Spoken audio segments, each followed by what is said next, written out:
Da última vez que eu estive aqui, falei, acho que o Salmo 112, né? Hoje nós vamos para o 113, vamos para o seguinte. Estive meditando aí a respeito deste Salmo. E antes nós vamos então orar, pedir que Deus dirija as nossas vidas para que nós possamos absorver esta palavra e vivê-la no nosso dia a dia. Amém? Amém. Deus Todo-Poderoso, nós te louvamos, Pai, por estarmos aqui na tua casa. Te somos gratos porque, conforme diz a tua palavra, a tua misericórdia se renovou sobre nós nesta manhã. Ela é nova a cada manhã e ela está nos cobrindo neste momento, Pai. Que o Senhor possa abrir os nossos olhos e ouvidos espirituais para ouvir a tua palavra, para guardá-la no nosso coração, Senhor, e para estarmos cada vez mais convictos de que o Senhor é o Todo-Poderoso, de que Ele guarda nossas vidas e de que o Senhor cuida de cada detalhe da nossa vida, Pai. Fala ao nosso coração, é o que te pedimos, em nome de Jesus. Amém. Meus amados, o Salmo 113 tem alguns versículos aqui maravilhosos. Nós vamos ler todo o Salmo para ter uma ideia do seu conteúdo, da mensagem central que ele está nos passando. Diz assim: louvai ao Senhor, louvai servos do Senhor, louvai o nome do Senhor. Seja bendito o nome do Senhor desde agora e para sempre. Desde o nascimento do sol até o ocaso, seja louvado o nome do Senhor. Exaltado está o Senhor acima de todas as nações, e a sua glória sobre os céus. Quem é como o Senhor nosso Deus, que habita nas alturas, que se curva para ver o que está nos céus e na terra, que do pó levanta o pequeno e do monturo ergue o necessitado, para o fazer assentar com os príncipes, sim, com os príncipes do seu povo, que faz com que a mulher estéril habite em família e seja alegre mãe de filhos, louvai ao Senhor. Amém. Meus amados, nós lemos este salmo aqui, e os salmos são poesias, são poemas escritos por várias pessoas, que nos convidam a meditar sobre a pessoa de Deus, sobre os atributos da pessoa de Deus. Os salmos nos convidam a meditar sobre a majestade, sobre a soberania. Eles nos convidam a meditar sobre a santidade do Senhor e sobre a eternidade do Senhor também. É por isso que lá no Salmo 93 ele fala, eu já falei aqui uma vez há vários anos sobre o Salmo 93, ele fala sobre majestade, a majestade de Deus, né? Deus é cheio de majestade, não essa majestade humana, né? Como os reis da terra costumavam ter, mas uma majestade, espiritual, uma majestade que transcende tudo aquilo que nós possamos imaginar. E o Salmo 93 fala: o Senhor reina, está vestido de majestade, o seu trono está firme desde a antiguidade. O trono de Deus não é como o trono dos homens, dos reis humanos, cujo reinado logo se acabava, né? Havia reis no mundo que viviam como se nunca fossem morrer, né? Lá na França mesmo, antes da Revolução Francesa, os reis viviam como se nunca fossem morrer. Se chamavam, pensavam que eram eternos, né? Você via as roupas deles. Existe uma gravura de um rei lá da Idade Média, acho que era o Luís XIV, e você nota ele vestido, né? O pintor fez um retrato dele, ele vestido com um manto branco de pele, e esse manto branco era cheio de pintinhas assim. Aí o cara explicou que cada pintinha daquela era a ponta de um rabinho de um animal muito precioso que era caçado na época e cuja pele era valiosíssima. Então ele estava vestido ali de muita riqueza, mas ele imaginava que aquilo nunca acabaria, né? Que ele nunca morreria. Havia pessoas que iam ao palácio para ver o rei dormir. Imagine isso, né? As pessoas do povo iam lá para ver o rei dormindo como se ele fosse um Deus. Por isso que ele era chamado de Rei Sol. Mas a majestade de Deus é muito maior. A majestade, diz aqui, o Senhor reina. E nós vamos declarar nesta manhã que Ele reina sobre a tua vida. Ele está no controle da tua vida. Foi o que nós cantamos aqui agora há pouco. Ele está no controle. Ele é majestoso. Ele tem o domínio de todas as coisas. Ele reina. Os salmos falam de soberania também, né? Em Jó 42, 2, nós temos aqui soberania de Deus. Jó fala: bem sei que tudo podes, e que nenhum dos seus planos pode ser frustrado. Eu quero declarar nesta manhã que Deus tem planos para a tua vida, e não será nenhum plano maligno, nenhuma calúnia, nenhuma inveja, nenhum atentado contra a tua vida, nenhuma acusação contra a tua vida, que vai impedir Deus de reinar, de ser soberano, porque Ele tem planos para a tua vida, e esses planos não serão frustrados. Os salmos falam também eu achei até um poema, né, que fala dessa soberania de Deus, de um escritor chamado Albert Leonard Murray, e ele fala da soberania de Deus neste poema. Ele fala de Deus o seguinte: não se pode destruir seu templo, nem seu trono dinamitar, nem bombardear sua cidade. É a Jerusalém celestial que nós falamos agora há pouco, né? Nós cantamos: nem o que é dele roubar, não se pode levá-lo cativo, nem surdo ou cego tornar, nem ameaçá-lo para que se renda, nem suas ideias mudar. Nada pode lhe causar pânico, nem seus suprimentos bloquear, nem feri-lo com mentiras, nem o seu reino tomar. Mesmo que o mundo acabe, sua verdade eterna será. Isto é soberania de Deus. Podem vir guerras e lutas, desprezo e perseguição, Deus sempre existirá, sabemos com convicção. É um poema escrito por alguém que estava cheio de uma fé inabalável, dizendo: no devido tempo Deus intervirá em meu favor. É dessa maneira. Santidade também. O Salmo 96 diz: adorem o Senhor no esplendor da sua santidade, tremam diante dele todos os habitantes da terra. Deus é santo. Nós cantamos aqui agora há pouco: santo és, santo és. E eternidade também, né? Salmo 90, versículo 4: porque 1000 anos são aos teus olhos como o dia de ontem que passou, e como a vigília da noite, antes que os montes nascessem, ou que tu formasses a terra e o mundo, mesmo de eternidade a eternidade, tu és Deus. Este é o Deus a quem eu e você servimos, de santidade, de majestade, um Deus de soberania, um Deus de eternidade. E é interessante, amados, como que Deus, tendo todos esses atributos, tendo todo este poder, esta glória, esta majestade, Ele se importa comigo e com você. Há pessoas que, diante das dificuldades que a vida oferece, e que não são poucas, dificuldades às vezes até quase insuperáveis, como ele próprio, né, o nosso querido irmão vai testemunhar aqui à noite, acham que Deus as abandonou.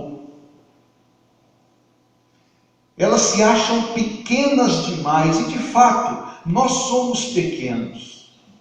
O Salmo de número 8, a partir do versículo 4, fala da nossa pequenez, de como nós somos pequenos diante da glória, diante da majestade e diante da grandeza do Senhor. Ele fala como nós somos pequenos. Esse Salmo 8 fala um pouco da criação também.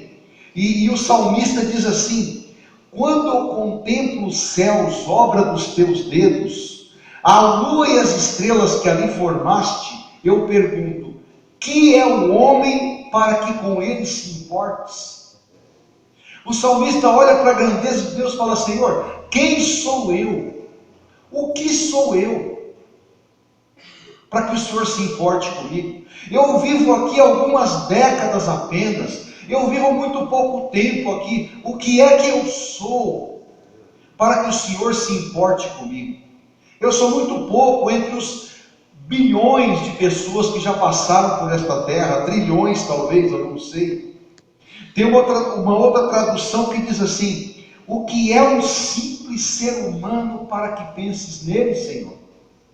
Que é um ser mortal para que te preocupes com ele? Ele está dizendo: Senhor, eu não sou nada comparado com a tua glória.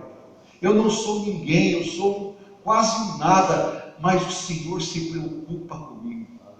O salmista não conseguia entender como que ele, sendo tão pequeno, tão limitado, tão frágil, ele ainda pergunta: como é que Deus se importa comigo? Por que é que Deus se importa comigo? O que é que Ele viu em mim? E esse salmista escreveu isso muitos anos antes da vinda de Jesus. E se Jesus já tivesse vindo, ele diria também: quem eu sou, Senhor, para que tu mandes o teu filho para morrer por mim? Quem sou eu? Nós olhamos para dentro de nós mesmos, vemos as nossas misérias, nossos pecados, nossas carências, nossas dificuldades em aceitar determinadas coisas. Nós olhamos para dentro e nós vemos e diz: Senhor, o que é que eu fiz? O que é que o Senhor viu em mim para mandar o seu único filho para morrer por mim? O salmista lá atrás já pensava nisso. O filho ainda não havia vindo, mas ele já meditava na majestade de Deus e pensava: quem sou eu, Senhor? Eu sou pequeno demais, eu sou frágil demais. E de fato, amados, quando nós começamos a pensar, nós somos frágeis demais. Você já pensou nisso? Você já pensou, por exemplo, que um minúsculo mosquito, um mosquito que não vive pouco mais do que alguns dias ou horas, ele pode pôr você de cama por vários dias e até te matar? Olha a nossa fragilidade. Um mosquito vem, pica você. Talvez você esteja com o sistema imunológico não tão bom, ou, enfim, sabe-se lá por quê? Você é picado por aquilo, passa mal. Quem já teve dengue sabe como é. Felizmente eu nunca tive, mas quem já teve sabe como é, não é? Uma picadinha de um mosquito de nada deixa a gente prostrado por dias e periga até morrer, não é? Uma dengue hemorrágica. Olha como nós somos frágeis. Às vezes nos achamos fortes, poderosos, mas não somos de nada. Somos muito frágeis.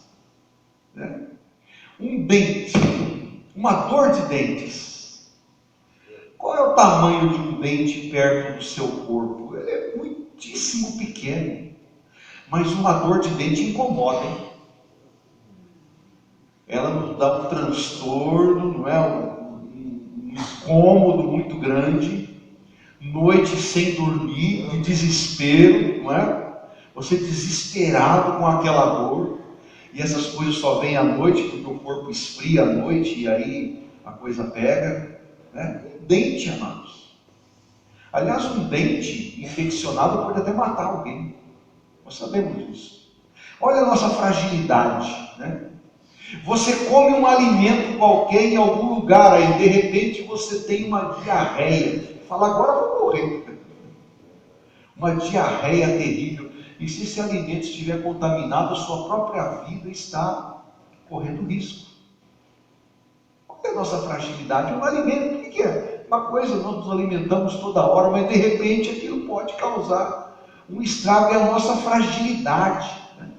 Uma bactéria microscópica pode me matar de uma hora para outra. E a nossa vida neste mundo, como eu falei agora há pouco, não dura mais do que algumas décadas e mais nós não podemos levar nada daqui. Essa é a nossa realidade. Partimos nus, como nus chegamos ao mundo. Não é assim? Mas agora, o Salmo 113, o salmista volta a falar na majestade do Senhor. Enquanto como ele é exaltado, né? Ele fala no versículo 4, exaltado está o Senhor acima de todas as nações.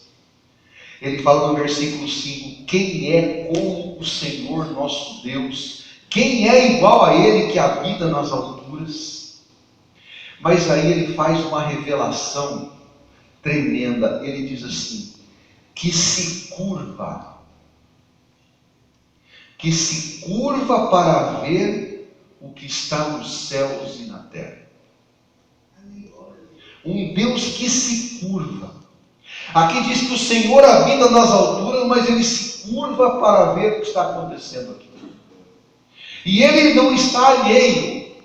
As pessoas acham que Deus está alheio ao que se passa aqui. Há pessoas que veem Deus como um cientista cuja experiência não deu certo. Eu já falei sobre isso aqui uma vez. Um cientista que foi lá, criou o homem, falou, não deu muito certo não. Deixa esse negócio para lá que eu tenho coisas mais importantes para fazer. Essa é a visão que muita gente tem de Deus. De um cientista fracassado cuja experiência não deu certo. E não é assim. Deus não está alheio ao que se passa aqui. Deus não está alheio ao que se passa comigo, ao que se passa com você. Ele não ignora, ao contrário do que muitos possam imaginar. Se você tem um problema, se você está atribulado, se você está preocupado com alguma coisa, o Senhor quer te dizer nesta manhã, eu me preocupo com você. Eu estou na minha glória, eu sou exaltado, eu sou santo, eu sou soberano, eu tenho poder, eu estou exaltado nos céus, mas eu me preocupo com você. Eu me importo com você. Deus está dizendo, eu não estou alheio ao teu problema, à tua situação, porque quando você clamar a mim, eu te responderei. Quando você ligar o DDD de Deus, Jeremias 33:3, né? Clama-me e eu te responderei. O Senhor está dizendo, eu não estou alheio ao que se passa com você. O escritor de 2 Crônicas já sabia disso, lá em 16, versículo 9, ele dizia o seguinte, pois os olhos do Senhor estão atentos sobre a terra, para fortalecer aqueles que lhe dedicam totalmente o coração. Deus está de olho em você. Pode falar para o teu irmão, Deus está de olho em você. Ele não está alheio ao teu problema. Ele quer te fortalecer. Os olhos dele estão atentos sobre você para te fortalecer o coração. Você não será derrotado. Você não será envergonhado. Você terá vitória. Porque o que você precisa é clamar a esse Deus Todo-Poderoso, que apesar de toda a sua majestade, se importa com você. Amém. Ele se importa. É um Deus que se curva. Pedro fala disso também lá na sua primeira carta, capítulo 3, versículo 12, porque os olhos do Senhor estão sobre os justos, e os seus ouvidos atentos às suas orações. Deus está atento, Deus sabe o que você precisa, Deus sabe onde as coisas estão pegando na minha vida, na tua vida, Ele sabe, Ele tem conhecimento, Ele se importa comigo e com você, Ele jamais te abandonará, porque há pessoas que às vezes, amados, se sentem abandonadas por Deus, relegadas, porque elas olham para as outras pessoas e acham que Deus é igual às outras pessoas, que as ignora, que as humilha, que não quer saber delas. Você pode estar sendo menosprezado, desprezado, jogado de lado pelas pessoas, humilhados, mas há um Deus que está de olho em você, que sabe tudo que você passa, e a única coisa que Ele precisa para agir é do teu clamor, porque Ele agirá. Ele agirá. Sabe, amado, nós temos passado algumas provações na área da família, mas e provações que vieram e nos deixaram meio que sem chão, sabe? Sem saber o que fazer. Mas Deus tem nos fortalecido e tem dito: eu estou com vocês. Amém. Apesar deste quadro, vocês terão vitória. Porque eu não chamei vocês para serem derrotados, eu chamei para serem mais do que vencedores. Há uma palavra, uma promessa para aquele que serve a Deus. Os olhos do Senhor estão atentos para fortalecer aqueles que lhe dedicam totalmente o coração. Consagre o teu coração a Deus. Deixe que Ele preencha o teu coração. O nosso consolo também, amados, é que os olhos do Senhor não estão apenas sobre os justos, não, como nós acabamos de ler, né? Provérbios 15:3 diz que os olhos do Senhor estão em todo lugar, contemplando os bons e os maus. Porque, sabe, o ímpio será desarraigado, não ficará memória. Esses dias eu falei que a memória dos ímpios apodrecerá. Está lá no finzinho do Salmo 112. A memória do ímpio apodrecerá, mas as pessoas vão se lembrar de você. As pessoas vão se lembrar de quem você é em Deus. O justo deixa uma herança. Deus está vendo tudo. Talvez eu esteja falando para pessoas aqui que sofreram injustiças no passado, ou que estão passando por injustiças agora, acusações, falatórios. Queridos, entreguem para Deus, porque eu posso me testemunhar. Ele é justo, e Ele já me fez justiça. Não foram uma ou duas vezes, não, várias vezes que eu sofri injustiças, e vai continuar fazendo. Ele é justo. O nome do Senhor é justiça, e os olhos dele estão sobre você. O que há de mais extraordinário aqui nesse versículo 5, né? Versículo 6: quem é o Senhor nosso Deus que habita nas alturas, que se curva. Foi isso que mais me chamou a atenção neste salmo, porque o ato de curvar-se sobre alguém, o ato de se curvar sobre alguém, denota o quê? Cuidado. Você já viu aquele médico, se você já foi em algum consultório daquele médico bem dedicado, aquele sujeito bem ético, bem dedicado, que se interessa pelo cliente, ele se curva sobre a pessoa, ele se interessa pelo problema dela. O ato de curvar-se sobre alguém mostra que eu tenho interesse no problema daquela pessoa, mostra que eu tenho zelo por ela, mostra que eu tenho cuidado, mostra que eu tenho uma preocupação verdadeira com aquela pessoa. Quando eu me curvo sobre alguém, é isso que eu estou demonstrando. Eu tenho interesse em você, eu sei do teu problema, eu estou preocupado com você, eu tenho zelo, eu tenho atenção, eu tenho cuidado com você. Isso é curvar-se. Eu fico imaginando Jesus se curvando sobre as pessoas, se curvando sobre o paralítico, se curvando sobre o cego, se curvando para levantar a mulher adúltera do chão. Eu vejo Jesus se curvando para as pessoas. Um Deus que se curva sobre você, porque ao curvar-se, Ele mostra: eu tenho cuidado de você. Eu não estou aqui impassível no meu trono, alheio a tudo. Não, eu me curvo, eu me preocupo com você, igreja. Eu me curvo. Assim como o médico se curva para cuidar do paciente, com dedicação, com cuidado, interessado no problema dele. Deus está interessado naquilo que você está passando, porque para Ele este problema não é nada. Ele é o Todo-Poderoso. E os salmos são cheios desse tipo de mensagem. Um Deus que se curva, um Deus que se inclina para mim e para você. O Salmo 40, versículos 1 e 2, olha o que ele diz aqui: Esperei com paciência do Senhor, e Ele se inclinou para mim. Ele se curvou sobre mim. Ele estava interessado no meu problema. O salmista está dizendo aqui, olha, eu estava num lago horrível, num charco de lama. Tem uma tradução que diz, eu estava num tremedal de lama. Os meus pés estavam afundados na lama. Eu estava ali mergulhando, igual alguém mergulha numa areia movediça. Eu estava me afundando cada vez mais naquele charco horrível.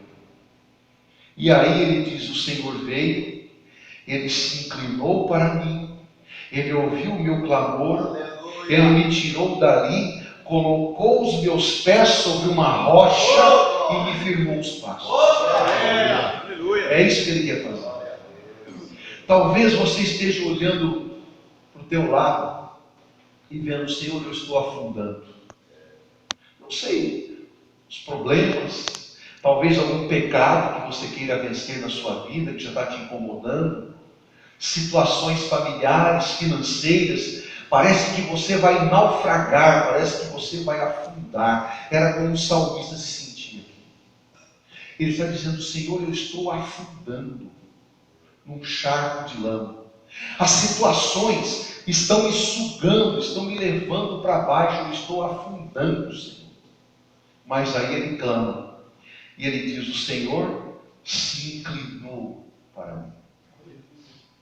Eu e você servimos a um Deus que se inclina, um Deus que não está alheio ao que acontece aqui.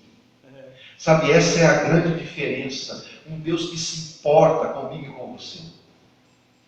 Eu me lembro dos deuses que os antigos cultuavam, né? Deuses cruéis, deuses que não tinham misericórdia alguma, deuses que matavam, deuses falsos. O nosso Deus não, é um Deus de misericórdia, de graça, porque nesta manhã a misericórdia dele se renovou sobre a minha vida e a tua vida, e a cada dia que nascer, a misericórdia dele estará cobrindo a minha vida e cobrindo as tuas. Cada dia é uma experiência nova de misericórdia. Um Deus que se inclina. O Salmo 116 diz, amo ao Senhor, porque Ele ouviu a minha voz e a minha súplica, porque inclinou para mim os seus ouvidos. Isso é tremendo, amados. Um Deus que vem com a sua majestade, com toda a sua glória, com todo o seu poder. Eu que não valho nada, eu que sou suscetível a picadinha de um mosquito, posso morrer, mas a minha vida e a tua vida tem valor para Ele. Mas nós somos muito pequenos. Se não fosse este Deus, o que seria de nós? Ele vem e se inclina, interessado naquilo que está acontecendo comigo e com você. E aqui, no Salmo 113, versículo 7, tem uma coisa tremenda também. Ele diz que este Deus, do pó, levanta o pequeno. Do pó. Amados, pó, biblicamente falando, fala de abatimento de alma. Por isso que diz aqui, do pó levanta o pequeno. Pó, como eu disse, é significado de abatimento de alma. Você já falou alguma vez, olha, estou no pó, não é assim? Significa o quê? Que você está muito cansado, que você está abatido, ou fisicamente, ou mentalmente, você fala, eu estou no pó, não é assim? Só sobrou o pó. Pó fala disso, fala de abatimento. O Salmo 44, 25, ele mostra um momento, o Salmo 44 mostra um momento difícil na vida do povo de Deus. Você vai ler e vai conferir isso lá. E o salmista, falando a Deus pela nação, pelo povo, ele fala: pois a nossa alma está abatida até o pó. E ele continua: o nosso ventre se apega à terra. Ele estava rastejando, literalmente no pó. O nosso ventre se apega à terra, quer dizer, ele rastejava. Parecia que não havia sobrado mais nada. Este é o significado espiritual do pó. O próprio Josué, sabe? Josué havia tido ali já uma primeira vitória, contra Jericó, mas na batalha seguinte eles perdem. Cometeram um erro lá e perderam, e Josué estava muito abatido. A palavra diz que Josué, capítulo 7, versículo 6, ele rasga as suas vestes, e rasgar suas vestes era um sinal de tristeza profunda, e a palavra diz que ele prostrou em terra sobre o seu rosto perante a arca do Senhor, e eles deitaram pó sobre suas cabeças. Ficaram tão tristes, tão abatidos com aquela derrota, porque haviam cometido um erro, uma desobediência, e por isso perderam a batalha. Eles se prostram, ele coloca o seu rosto no chão, no pó da terra, e diz que ele e o povo jogaram pó sobre suas cabeças. Foram jogando poeira, terra sobre suas cabeças. Isso é sinal de quê? De abatimento. O Senhor está dizendo nesta manhã: você pode estar no pó,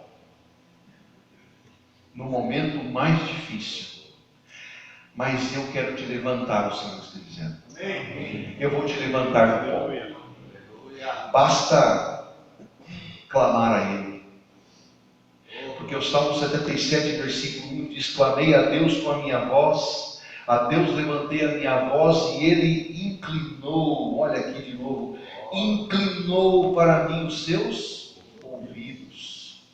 Um Deus que se inclina para mim e para você. O Deus de glória, de poder, de vida, Ele se inclina. Se você ler Salmos, amados, tem nada menos do que 15 passagens que falam sobre Deus se inclinando para ouvir as nossas petições. Nada menos do que 15. Os salmos foram escritos por gente que andava com Deus, que conhecia Deus, que adorava a Deus. Que é melhor do que Davi, um homem segundo o coração de Deus, que errou como eu e você erramos, mas que sabia o caminho. Porque quando ele estava no pó, ele ia à presença de Deus. Os salmos são assim. Você vê que às vezes um salmo começa com tristeza, com mágoa, com decepção, com aquele sentimento de derrota, mas na medida que o salmo vai, ele já começa: mas aí eu me lembrei do Senhor, e aí vai, e o salmo termina em vitória. Pode ler, todos, na grande parte dos salmos são assim. Começam tristes, mas terminam com um cântico de vitória. Exatamente como é a minha e a sua vida. O Senhor está dizendo assim, o seguinte para mim e para você: olha, eu te criei do pó, porque eu e você viemos do pó. Mas se você estiver no pó, Ele te faz de novo. Ele já te fez, Ele já nos fez uma vez do pó da terra. Ele já nos criou do pó da terra. E se você estiver no pó, Ele vai te fazer de novo. Ele vai te fazer de novo. Ele vai pegar o pó onde você está e te reerguer. Ele vai te fazer de novo, porque é do pó que nós viemos. Eu me lembrei também, quando estava meditando sobre essa palavra, lá de 1 Samuel capítulo 2,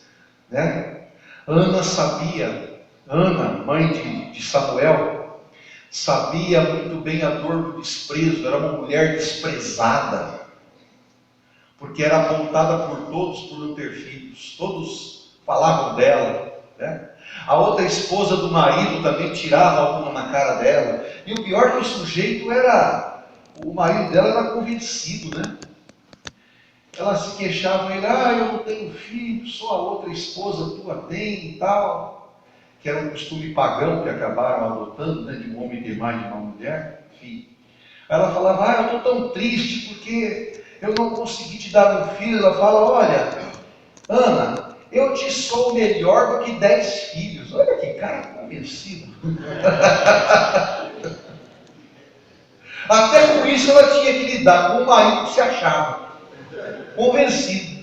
Eu te sou melhor do que 10 filhos. O cara se achava, sei lá o quê, né? O super-homem, ou seja, coisa parecida, o gostosão da parada, né? Eu sou melhor para você do que 10 filhos, imagine, né? Ela convivia com tudo isto. E nós sabemos a história dela. Ela foi e clamou. Glória. O profeta estava lá no templo, achou que ela estava bêbada, porque ela sequer conseguia balbuciar as palavras. O profeta achou que ela estava bêbada, né? Mas depois que a bênção vem, ela engravida e ela ora ao Senhor de agradecimento, dizendo o seguinte: o Senhor empobrece e enriquece, abaixa e também exalta, levanta do pó, e desde o monturo exalta o necessitado, para o fazer assentar sobre os príncipes, para o fazer herdar o trono de glória. Que é exatamente o que o Salmo 113 fala. Ela fala: Senhor, eu estava no pó, eu estava humilhado, eu estava no chão. Todos tiravam uma onda em mim, até o meu marido, convencido, sabe? Tirava uma onda em mim. Mas agora eu estou celebrando a vitória, porque o Senhor se inclinou para mim, me tirou do pó, me levou para um lugar alto e foi fiel na minha vida. Isso tem que ser celebrado. Nesta manhã o Senhor está lhe dizendo isso: clame a mim. Esta manhã nós vamos clamar. Eu não sei qual é o problema que as pessoas estão enfrentando aqui, mas eu sei que há um Deus que se curva, há um Deus que se inclina, que está lá no trono de glória, olhando para você e dizendo: é essa aqui, é esse aqui, esse é meu servo, essa é minha serva, eu vou ser fiel na vida deles. É isso, amados. Um Deus que quer nos tirar do pó, porque Deus pode tirar qualquer pessoa de uma situação de absoluta miséria, miséria espiritual, miséria material, tirar de uma situação de desespero e, pelo poder da sua palavra, conduzi-la a lugares altos. Aleluia. Do pó levantar o pequeno para o fazer assentar entre os príncipes, entre os principais. É isto. E ele diz mais: do pó levanta o pequeno e do monturo ergue o necessitado. O que é monturo? Se você for verificar a história de Jerusalém, você verá que Jerusalém tinha várias portas, eram 12 portas, né? E uma delas era a porta do monturo. O que era o monturo? Era a porta onde o lixo era jogado fora. Monturo significa isso: uma grande quantidade de lixo, uma aglomeração de coisas insignificantes, coisas velhas, um monte de objetos jogados fora, desnecessários. Isto é o monturo. Aquilo que não se dá nenhum valor, aquilo que é descartável, aquilo que não serve para mais nada. E há pessoas, amados, que se sentem exatamente desta maneira, descartadas. Eu sou um lixo. Estou um lixo, exatamente. Hoje eu estou um lixo. Significa o quê? Que ela está descartada, que ela foi desprezada, que as pessoas a trataram mal, as pessoas a humilharam, ela pode ter sido caluniada, difamada, e quando isso acontece, amados, a nossa alma se abate. Parece que eu e você estamos lá no monturo. Puxa, eu fui descartado, fui usado, fui humilhado, estou um lixo, me jogaram fora. A gente se sente assim às vezes. Humilhações, tanta coisa que vem para fazer com que eu e você nos sintamos no monturo, jogados lá naquela porta onde ninguém vai, aquela porta que fede, né? Por onde o lixo é descartado. Mas nesta manhã, sabe, eu quero dizer aqui que, amados, muita gente que sofre este tipo de situação se sente desprezado, rejeitado, sem valor, se sentem tão oprimidos por esse desprezo que chegam até a pensar em suicídio.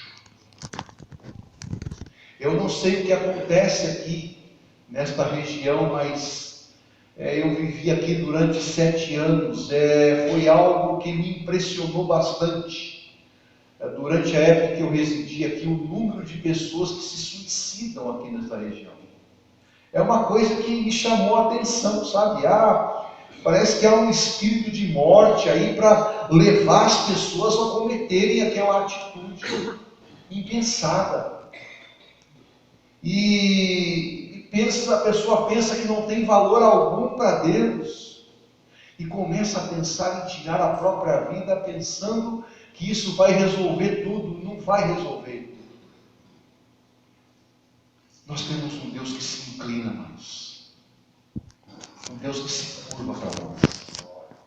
Ele está interessado, como eu disse, em mim e em você. E Ele está aqui nesta manhã. O Espírito de Deus está aqui nesta manhã. Para dizer, eu me inclino sobre você. Eu quero ministrar sobre a sua vida nesta manhã.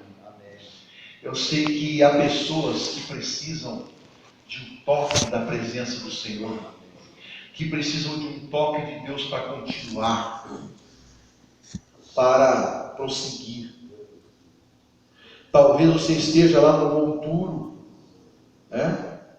No pó, se sentindo rejeitado, humilhado, mas há um Deus que, apesar da sua majestade, da sua glória, de estar exaltado sobre todas as coisas, Ele se importa com você.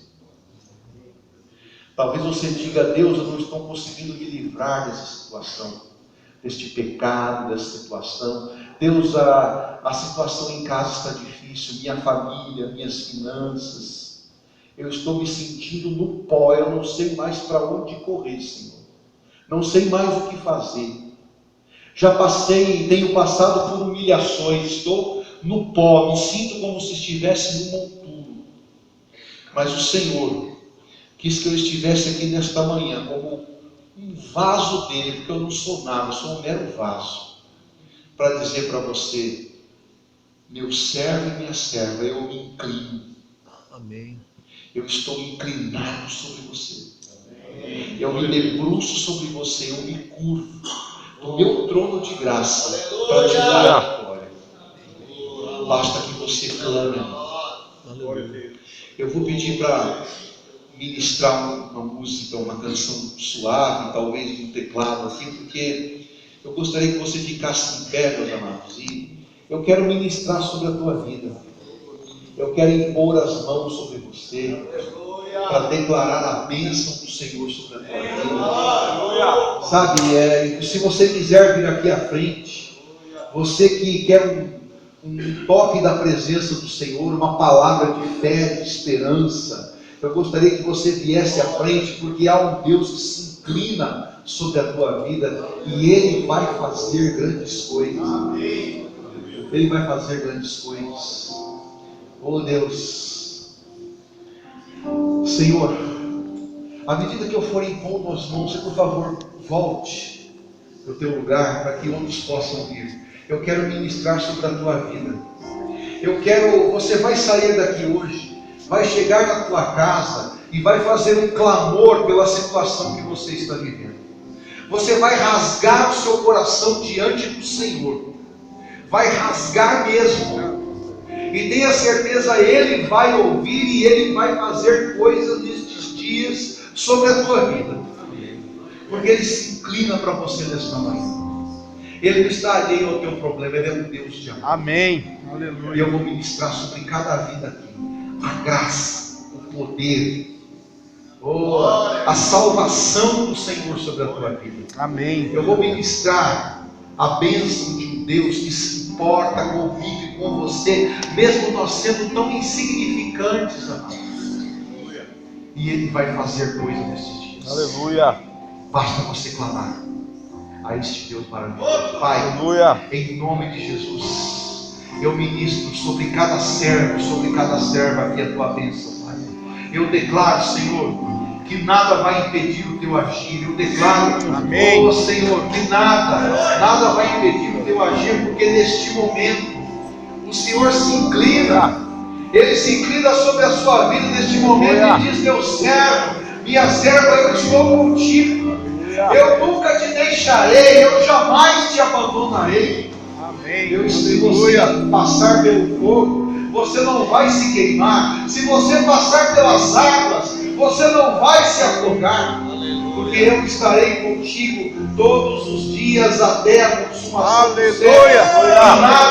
Nada vai impedir a minha bênção de se manifestar sobre a sua vida. Por isso, recebe a graça, recebe a vida do Senhor.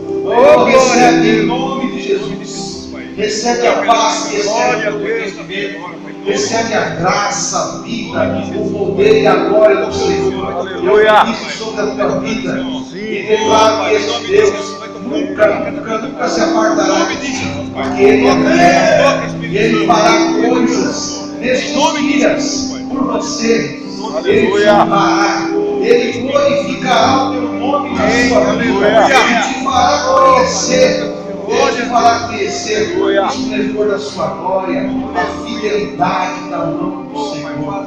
Ah, Senhor, vem com a tua justiça sobre o teu povo. Ah, Senhor, eu declaro que nada poderá impedir o teu mover sobre essas vidas. Recebe no nome de Jesus.